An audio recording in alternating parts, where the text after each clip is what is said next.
Last time on Easy on Cars, we installed a new gauge cluster, we put on the aftermarket bezel, and we put on a new steering wheel. This time, we're going to install the WRX spoiler.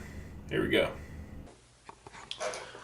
So as you can see, this base Impreza did not come with a spoiler. There are no holes or anything in the top of the car. So what we're going to do is we're going to install this dusty spoiler from a WRX.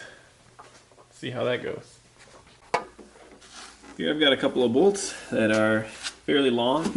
They just came off of a Subaru. I don't exactly know where they came off of, but as you can see they are pretty long and they will fit quite a ways through here. And those should do nicely. Okay, so here's the spoiler. Just going to put it up here and kind of eye it up. There's a certain curvature to the spoiler that'll kind of show you, if you just kind of move it around, it'll show you exactly where it goes on the gate there. And actually I got it in a place right there where I really just can't even move it, and it's sitting flush everywhere. So look at it on both sides, make sure it looks like it's lining up, and it actually looks like it's lining up really well. So what I have here is just a Sharpie. I'm going to put in the bolt hole just to give me a point of reference on the hatch on each one. Let's see. All right. So now I have a small mark there and a small mark there showing me exactly where I need to drill a hole through the hatch. And it sounds pretty scary, but we're just gonna do it, and what the hell. So I've got an assortment of drill bits here that I've used, but I found this one, and I actually can't tell you what size it is because it's been worn off from previous abuse. But if we go ahead and hold this up to the screw or bolt that I'm using, you can see they are basically the exact same size. Near enough that makes no difference. So we're going to use this.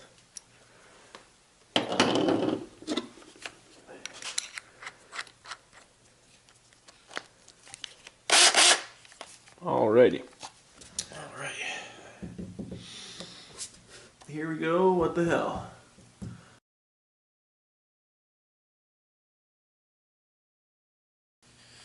Let's give this side a try.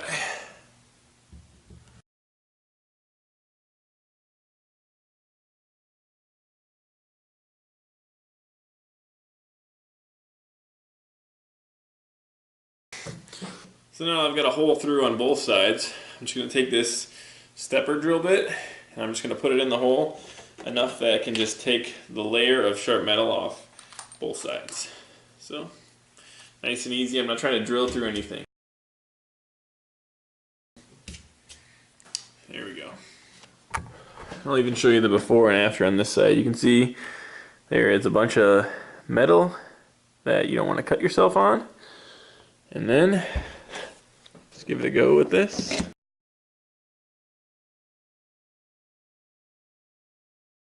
And now it's perfectly smooth on this side. So I'm going to go ahead and check out the inside here. You can see broke through on that side, broke through on that side, real gnarly. And I'm going to do the same thing and clean this up, just like I did over there. So now you can see I've taped it up, and this side as well. I'm going to do it as well on the outside. But that's because we have just drilled into bare metal. And why do we do that? Because we want to prevent iron oxide from forming, also known as rust. Here's what I'm going to do for the outside. I got my roll of shop towels here. Just going to take one shop towel, fold it. Let's see here. hold it twice, and then away from this corner, on the inside corner, just going to take my knife and give a little slice off that corner. What that's going to do is going to give me a opening to paint the outside with a nice broad cover from the actual paint. So there you have it. Let's go stick this on the car.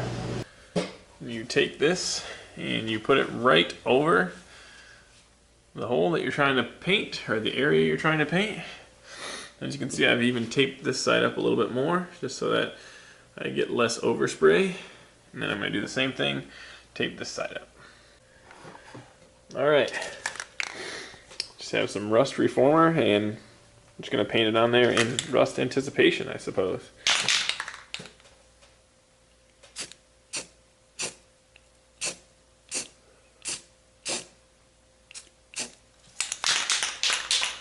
Alright.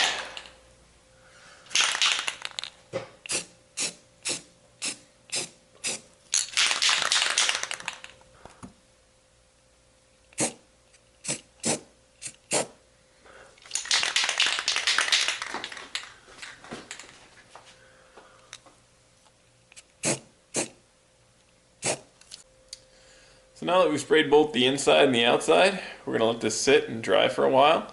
Then we'll get back to putting on the spoiler. Alright, so now that I've let it dry, I've also peeled back the tape and the paper, and you can see you get a little bit of overspray even after the tape. So do a little bit better job than I did if you want to make it look better. But for me, I know that this is just going to be covered up by the wing or the spoiler, so it's not really a big deal. Now we can get to fitting the spoiler. So here I have this rubber grommet assortment. What I'm going to do is I'm going to put these one on each side on the outside between the bolt and the spoiler, in hopes that that prevents water from leaking back inside the car.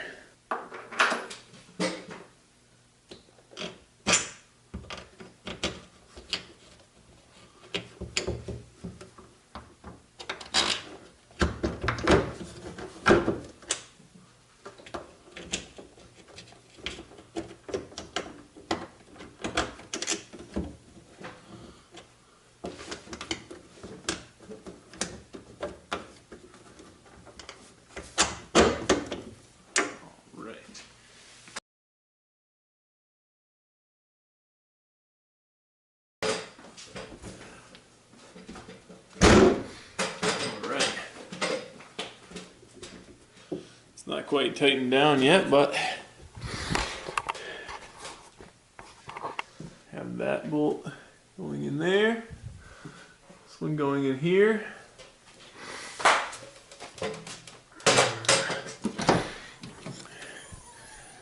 So I've tightened this by hand right now, and same there, and then we can close it and kind of see what it looks like. Yeah, it's not too shabby. It's black. You know, it kind of matches that a little bit right there. I think black kind of goes with most colors. I don't really plan on painting it right this moment, but maybe if I ever get the car painted. So yeah, there's the WRX spoiler on a stock Impreza 2.5 that was never specifically intended to go on. A little bit nerve-wracking to drill into your car, but you know, these cars aren't worth that much, especially the base Impreza. Not too bad. I like the way that turned out. Alright, so today we did the steering wheel, we did the instrument cluster, we added the bezel for aftermarket gauges, we just put the rear spoiler on the Impreza. It's a pretty productive day, and man, most of that stuff was pretty damn easy. Easy on cars.